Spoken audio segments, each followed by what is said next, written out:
This video is designed to provide general information about the process, benefits, and risks of receiving an epidural for pain control during labor.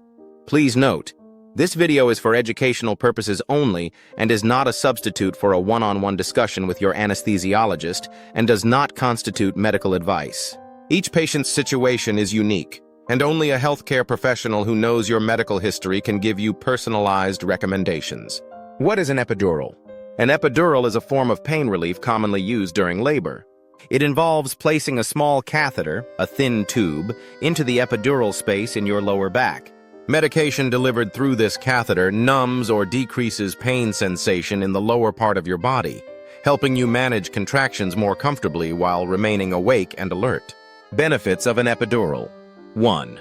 Effective pain relief. Most patients experience significant reduction in labor pain. 2. Allows active participation. You can often still move and assist in pushing when needed. 3. Adjustable pain control. The amount of medication can be increased or decreased based on your needs. 4. Potential for additional anesthesia. If you require an urgent procedure, like a cesarean section, your epidural catheter can sometimes be used to provide surgical anesthesia. How the procedure is done. 1. Positioning. You will usually sit up or lie on your side, arching your lower back outward. 2. Cleaning the area. Your back will be cleansed with an antiseptic solution. 3. Local anesthetic. A small injection of numbing medication is given to reduce discomfort at the epidural site. 4. Epidural needle insertion. A needle is inserted into the epidural space in your spine. 4. You may feel pressure but should tell your provider if you feel sharp pain. 5. Catheter placement. A catheter is threaded through the needle and left in place. 5. The needle is then removed. 6. Testing and dosing. A test dose of medication is given to confirm correct placement, followed by the full dose for pain relief. 6. The epidural can be adjusted as needed throughout labor. Alternatives to an epidural. Some women choose natural methods, breathing techniques, movement, or water therapy, or intravenous pain medications. A spinal block may be another option for certain circumstances.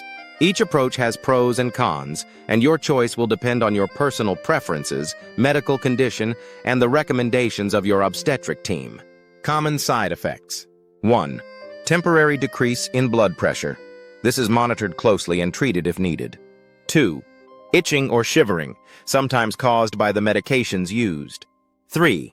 Nausea or feeling lightheaded, often related to blood pressure changes or sensitivity to medication. 4. Difficulty urinating. Numbness can affect the urge to urinate, so a catheter is usually placed in the bladder after epidural placement. Risks and potential complications. Although epidurals are generally safe, complications can occur. 1. Headache, post-dural puncture headache. Occurs if the needle goes too far and causes leakage of spinal fluid. Symptoms can include a severe headache that gets worse when you sit or stand. Often treated with bed rest, hydration, caffeine, or procedures such as a blood patch or a sphenopalatine block may be recommended. 2. Nerve injury, very rare.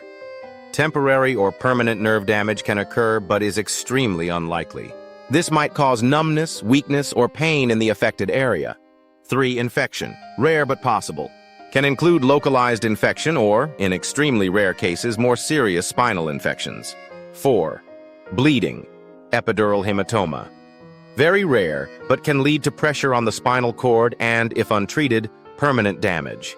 Risk is higher if you have a bleeding disorder or are on blood-thinning medications. 5.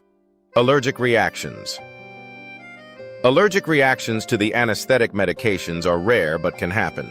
Symptoms might include a rash, itching, or in severe cases, difficulty breathing. 6. Inadequate pain relief or hot spots. Sometimes the epidural may not block pain evenly, leading to persistent pain in certain areas. Your anesthesiologist can adjust the medication or try to reposition the catheter. Considerations and precautions. 1.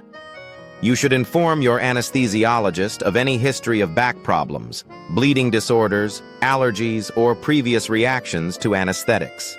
2. Let your anesthesiologist know if you have any implants or devices in your back, recent infections, or any other concerns. 3. If you are taking blood thinners or have low platelets, an epidural might not be recommended, or special precautions might be needed. Patient rights and decision-making. Ultimately, the decision to have an epidural is yours. You have the right to refuse or to request additional information. If you choose to proceed, your anesthesiologist and obstetric team will monitor you and your baby throughout the process to ensure you remain safe and comfortable. Summary. 1. An epidural is a common and effective form of pain relief during labor. 2. It carries some risks and possible complications, though serious complications are rare. 3. Always discuss your personal medical history and questions with your anesthesiologist. 4. Be aware of alternatives, ask questions, and make an informed choice. 5. Your comfort and safety are top priorities during childbirth.